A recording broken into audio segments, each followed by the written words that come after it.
Hi, congregation. I wanted to make a video announcement about some good news that we have coming our way. And that's that June 7th, we are going to move into phase 2 of our COVID-19 response. Now that might sound a little foreign to you, so let me walk you through the 4 phases that our session has laid out. They voted last Monday that June 19th, we could move from phase 1 into phase 2. We're excited about that because it's a baby step. It's still a step. It's a baby step toward us being able to be together again. So let me walk you through those 4 phases. The first phase is what we're in currently, where the building is closed. The only people that gather are staff and office work that's done. But we're able to stream online. At 9 a.m. we have a live stream on Facebook. And then throughout the week, you can go back to Facebook and watch, or you can catch the service on YouTube. We're grateful to God that we had this nudge because we didn't have an online presence before, and we're able to connect in new ways. So the good news about phase 1 is it pushed us into a digital space, and no matter what happens moving forward, we will continue to have that online presence. But on June 7th, we're going to move into opening our doors to small groups and Sunday schools. So this is a little bit more conservative than what might be happening around us or in different parts in the country. But given our population and given who we seek to serve, we want to be very cautious with this.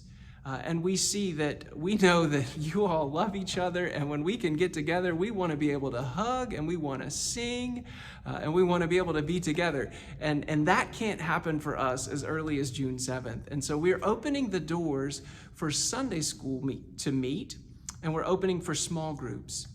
This is on June 7th. This will be a time for us that you'll be in contact with your Sunday school teacher, or if you have a small group leader, they can discuss when. We have certain spaces that will be open to that. The fellowship hall is probably our best space because it's our biggest space and allows us to practice social distancing. Obviously, not everyone can meet all at the same time. So we're going to have that revised schedule just because it's Sunday school. It might not be on Sunday, but we do want you to have that opportunity to gather on our campus together. Now keep in mind, as you hear from your Sunday school teachers or small group leaders and you want to engage, feel free that you don't have to use our space. You can be on your back deck or on your patio, on the porch. We're just going to continue to practice safe social distancing. Another part of phase 2 that we're excited about is it opens the door for us to have on-site outdoor worship. So you are invited right now.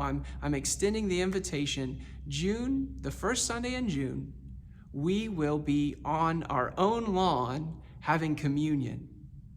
Now, we're still going to ask you to bring your own elements. So everything that was there for Zoom, you'll bring your own bread and juice. We'll spread out. Bring a tent, bring a blanket, an umbrella. We're not going to be able to shake hands, pass the peace that way, but we'll be able to see each other.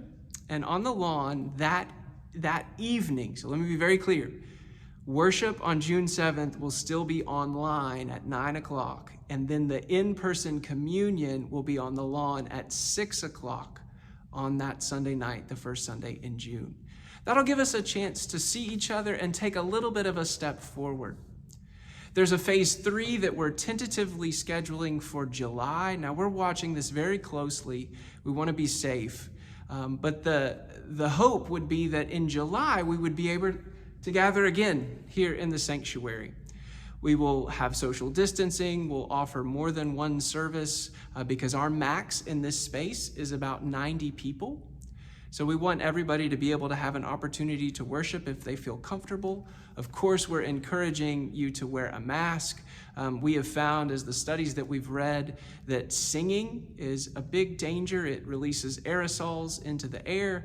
And so we don't want to rush into this space, sing, and possibly contaminate others. The aerosols can stay in the air for 2 to 3 hours. We need time to clean up afterwards. So we are encouraging a mask and social distancing. And so part of our reason in not rushing into the July part is because if we're going to gather together, we want you to be able to sing, to rejoice, to celebrate.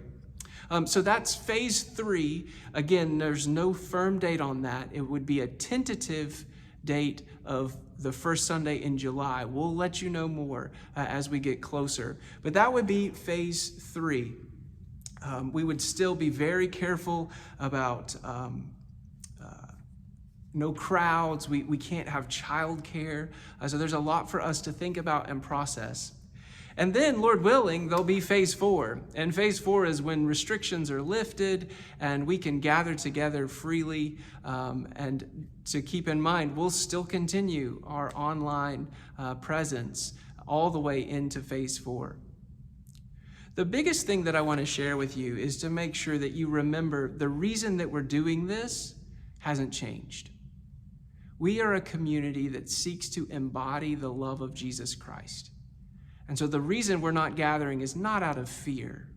We're not gathering in person because we love. We love one another. Now's a time when I'm already starting to see divisions out there. Do I wear a mask? Do I not wear a mask? We will put a stake in the ground and say, not in Christ's church will we allow division to pull us apart. We made this move because we love each other, and we will continue to grow together in God's love. So I encourage you to keep tuning in and worshiping with us on Sunday morning. We're going to keep going through 1 John. It'll carry us all through a lot of these phases. And the reason we're in 1 John is because John was the apostle of love, and perfect love casts out fear. So anchor yourself in the love of God. Know that you are loved by him. Know that your church loves you. And know that I love you as your pastor. And I look forward to us being together.